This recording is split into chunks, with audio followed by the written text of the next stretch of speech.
Andito tayo mga kaagimat sa gubat. Gubat kung saan to namumugad yung ibang daplak. Tingnan natin yung itlog kung naging bato na ba. Kung naging bato na, kuhanin na natin.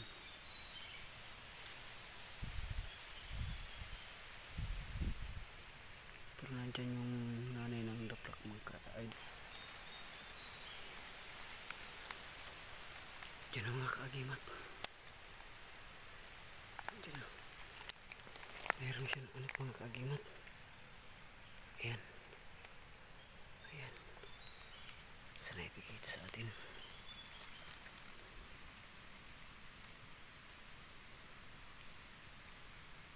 Sana ibigay itong agimat na to sa atin mga kaagimat.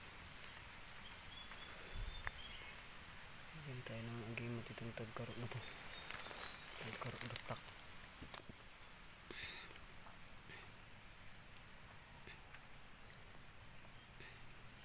Yan yung kanyang anak mga kaagimat. Dalawa yung itlog. Nandyan pa yung isa mga kaagimat. Yung itlog nandyan. Baka yan na yung naging bato mga kaagimat. Siya na yung kanyang anak.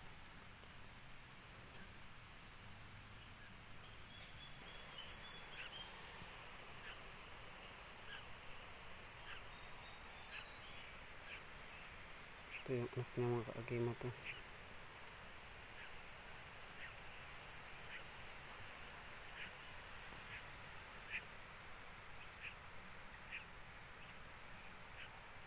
Sana ibigay na itong agimat sa atin.